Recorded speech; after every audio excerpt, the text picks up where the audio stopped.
Okay, so yes, the answer was true. Great Britain did recognize the U.S. as a separate country after the war. Okay, now you're looking at this one. True or false? After the war, Washington and the soldiers returned to their homes. That one is true. They returned to their homes. I want you to go ahead and take a screenshot of this map. So go ahead and look at the map. This is showing the pre-war boundaries on the left and then the post-war boundaries on the right. Okay, so you look at the difference there, where in the pre-war boundaries, you have Britain with the majority of the land, with Spain having some. Then you look at the post-war boundaries, and then you have Britain and Spain, but then the U.S. now has a lot more land that they get from Britain. Okay, go ahead and put that screenshot in your notes. Go ahead and put a screenshot in your notes.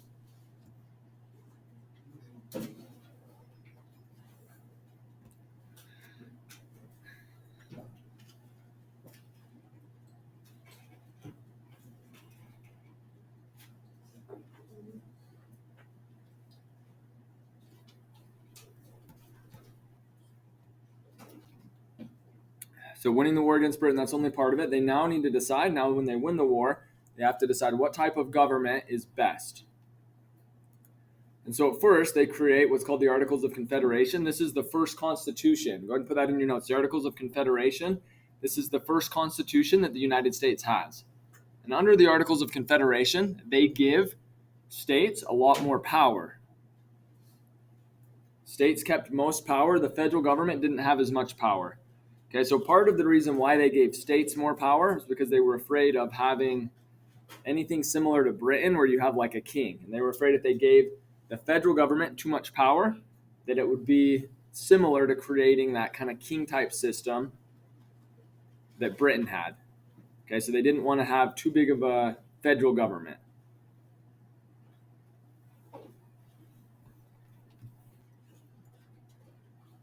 Okay, so you look at the map, right? And it's showing that they lost territory. Okay, so the answer is they lost territory. Now you're going to go ahead and circle the United States here. Circle the United States. Okay, again, circle the United States.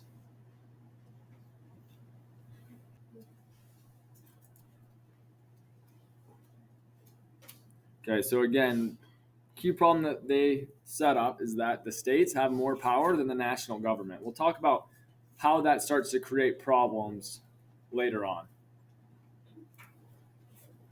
Okay, so you're answering this question: which part of the government had more power under the Articles?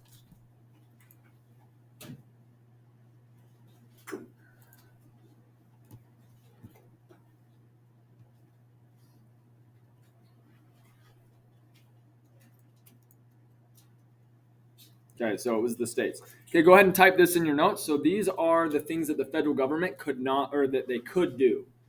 Okay, so the federal government, under the first Constitution or the Articles of Confederation, federal government could conduct foreign affairs. So, for example, they could make peace treaties with other countries. They could declare war against other countries. They could maintain an army and a navy. They recognized that they needed a strong army for the whole country, because if you don't have that, it's like, what if Britain or what if France goes and just tries to take over just one state? If it's just like they take over South Carolina or Georgia and the other states don't have like basically other soldiers, like a huge army that the whole country has, then they're going to run into problems with other states. Okay?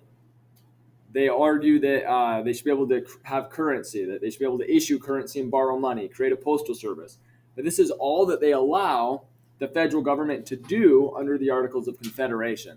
So we'll start talking about how that creates problems, how there's a lot of things that they cannot do. Okay, so again, putting these in your notes: maintain army and navy, borrow money, issue currency, create a postal service.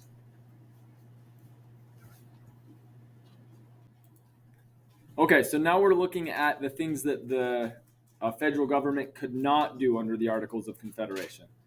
Okay, so we're looking at the things that the federal government could not do.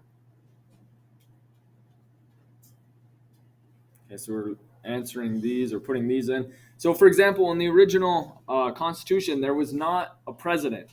They didn't like the idea of a strong executive force They thought that a president would be too similar to a king. So there's no president, and they also did not have a Supreme Court. So no executive branch, no judicial branch. Basically, in the first Constitution, they just had a Congress. They just had a lawmaking group that could vote on laws. Okay, Congress didn't have the power to regulate trade between states. So hypothetically, if you have like Georgia and South Carolina and they're trading items between each other, if they're doing business with each other, and if, let's say, there's conflict, it's like the federal government doesn't really have the authority to regulate that. They don't have the authority to force citizens to join the army. Okay, they don't have the authority to force citizens to join the army.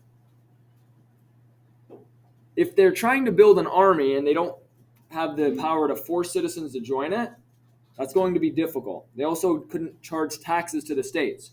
So the federal government, they could ask states for money, they could ask for troops, but if they can't force the states to give money or to give troops, they're going to run into problems. So again, these are some of the key problems of the original Constitution. Again, Articles of Confederation, this is like the original Constitution. The original Constitution.